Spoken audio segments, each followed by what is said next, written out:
que é o realismo.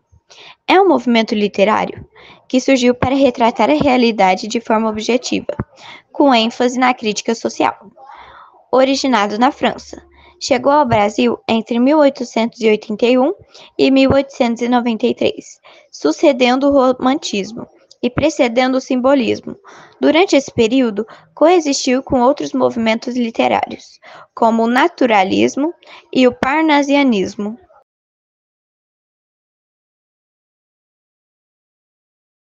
O realismo no Brasil emergiu em um cenário de intensas transformações sociais e políticas, inaugurado em 1881 com a publicação de Memórias Póstumas de Brás Cubas, de Machado de Assis. Esse período foi marcado por declínio do sistema escravocrata, culminado com a Lei Áurea em 1888. Contudo, a evolução ocorreu sem políticas de inclusão social, perpetuando desigualdades econômicas e raciais. A proclamação da República em 1889, que substituiu a monarquia por um regime republicano inspirado no positivismo, enfrentando dificuldades para se consolidar plenamente. A literatura realista brasileira reflete essas mudanças, adotando filosofias como o positivismo e o determinismo. A crítica social e a exploração de contradições humanas tornaram-se elementos centrais.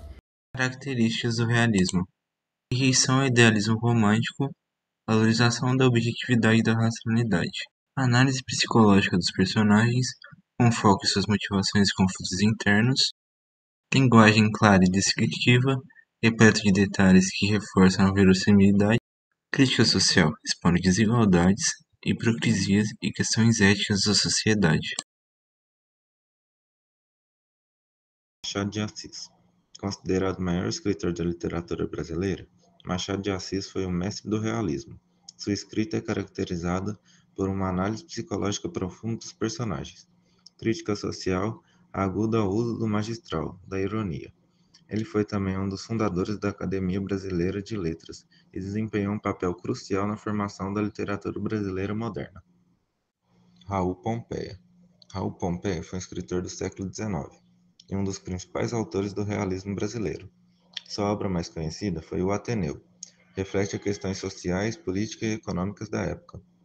Pompeia foi o grande defensor do abolicionismo e usou sua literatura para discutir transformações sociais do Brasil no fim do Império.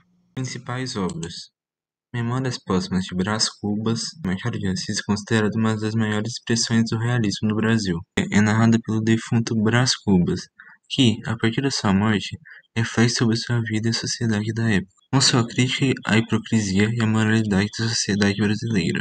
O livro é uma análise mordaz das relações sociais e do comportamento humano, destacando a ironia e a amargura do autor. O Ateneu. O Ateneu é um romance de Raul Pompeia que narra as experiências do protagonista, Sérgio, em um internato carioca. A obra é uma crítica social e política que refere os valores da sociedade brasileira do século XIX. A trama aborda temas como a corrupção, o abuso de poder e a desigualdade, além de ser uma análise da relação de classe e da educação no Brasil na época.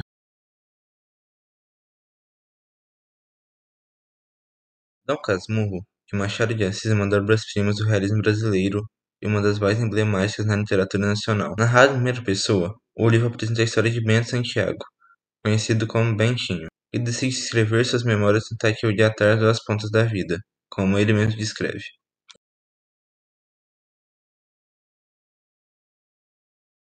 A trama acompanha a trajetória de Bentinho desde a infância, marcada pela promessa de sua mãe, Dona Glória, de enviá-lo ao seminário. Essa promessa gera um conflito interno no protagonista, pois ele nutre um amor intenso por sua vizinha e amiga de infância, Capitu. Apesar de ser enviado no seminário, Bentinho consegue abandonar a formação religiosa e conquistar seu casamento com a amada. Com o passar do tempo, o relacionamento dos dois, antes idealizado, começa a se deteriorar, principalmente devido às suspeitas de Bentinho sobre a fidelidade de Capitu. Esses ciúmes crescem a ponto de mudar sua visão de mundo e influenciar a maneira como ele narra os eventos de sua vida, tornando-o um narrador pouco confiável.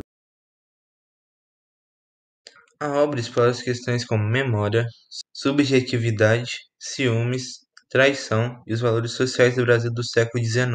Além disso, o livro é uma crítica à hipocrisia da sociedade da época, revelando contradições morais e psicológicas do protagonista. A tensão entre o que o Bentinho acredita ser verdade e o que realmente pode ter ocorrido constitui um dos principais aspectos da obra. O final da obra, carregado de ambiguidade, é um convite à reflexão, forçando a genialidade de Machado de Assis em abordar a complexidade das relações humanas e a inconsistência da percepção visual individual.